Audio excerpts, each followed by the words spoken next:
देखिए इस बाजार में हमने बहुत अच्छे मूव्स एंजॉय किए हैं पिछले 7-8 दिन में, क्योंकि अब हम उस जोन में आ गए हैं 50% रिट्रेसमेंट निफ्टी के लिए और बैंक निफ्टी के लिए ऑलमोस्ट ऑल टाइम हाई के जोन पर। यहाँ पर मुझे लग रहा है इंट्राडे में थोड़ी वॉलेटिलिटी पॉसिबल है। कल भी देखिए इंट्राडे में बहुत वॉलेटिलिटी रही, और कल मैं एक चीज़ बताऊँ, कल जो ऑप्शंस में हुआ और कल जो बहुत लोगों ने बहुत पैसा गंवाया कल ऑप्शंस में, वो भी एक सबक है। अब कुछ टाइम के लिए ना ये ऑप्शंस का ये जो नेकेड ऑप्शंस है इसका जिसका भूल जाइए कुछ टाइम के लिए। अच्छा, एक और चीज़, अब आपका स्टॉप लॉस जो है ना वो क्लोजिंग बेसिस पर होना चाहिए, क्योंकि कल इंट्राडे में एक बार के लिए तो मार्केट ने स्टॉप लॉस लगा दिया होता। तो अब आपको स्टॉप लॉस जो थोड़ा क्लोजिंग बेसिस पर रखना पड़ेगा। अगर आप चाहें ना तो इंट्राडे में अपने आप को थोड़ा हेज कर सकते हैं, स्पेशली क्योंकि आज एक बड़ा इवेंट है, वो आरबीआई मॉनेटरी पॉलिसी का इवेंट है। तो अगर आप नहीं चाहते कि आप स्टॉप आउट हो जाएं एक ट्रेड में से, तो सिर्फ उस इवेंट के लिए अगले 3-4 घंटे के लिए अगर आप चाहें तो अपने आप को हेज कर सकते हैं।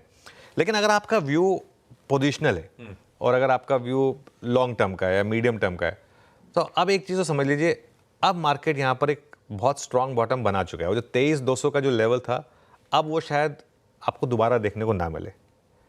इसमें मैं काफ़ी हद तक कॉन्फिडेंट हूँ।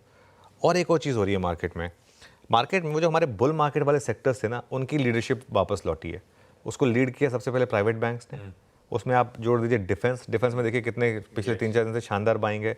पीएसयूज में देखिए पिछले कई दिनों से क्या शानदार बाइंग है। और स्टॉक मार्केट रिलेटेड जो प्लेयर्स रहे हैं, चाहे वो बीएससी हो, चाहे वो सीडीएसएल हो, चाहे वो एंजल वन हो, चाहे वो कैम्स हो, उसमें जिस तरीके के मूव्स रहे हैं, ये जब लीडरशिप स्टॉक्स वापस लौटते हैं तो ये अपने आप में एक साइन होता है मार्केट के लिए। अब एक चीज़ का आप बस यहाँ पे ध्यान रखना है, ये पूरी की पूरी जो रैली हो रही है इसको कॉन्टेक्स्ट में रखिए। हम गिरे क्यों थे? हम गिरे थे अर्निंग्स की वजह से, और कोई कारण नहीं था। हम गिरे थे अर्निंग्स की वजह से। अब हम चले किस लिए? ये होप रैली है। ये होप रैली है कि वो महाराष्ट्र के इलेक्शंस के बाद वो केपेक्स पिकअप होगा, वो लोगों के जेब में पैसे जाएंगे, फाइनली अर्निंग्स पिकअप होंगी। ये सारी की सारी एक स्टोरी है। अगर तो ये स्टोरी प्ले आउट होती है तो बहुत अच्छी बात है, क्योंकि सेकंड क्वार्टर काफ़ी ख़राब था। लेकिन थर्ड क्वार्टर में अगर इंप्रूवमेंट के हल्के से भी साइन नहीं आए, मैं ये नहीं कह रहा कि थर्ड क्वार्टर में सीधा मार्केट स्ट्रॉन्ग रिकवरी दिखा देगा, वो तो किसी को एक्सपेक्टेशन नहीं है।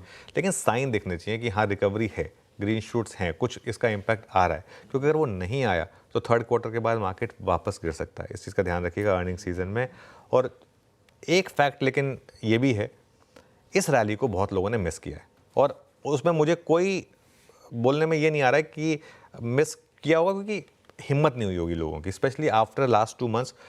बहुत लोग मार्केट से बाहर हो गए थे और बहुत लोग उसके बाद दोबारा पैसा लगा नहीं पाए। ये डिनाइल वाली रैली है। लोग डिनाई करते रहे इस रैली को कि नहीं, इस रैली में कोई भरोसा नहीं करते, इस रैली में कोई भरोसा नहीं करते।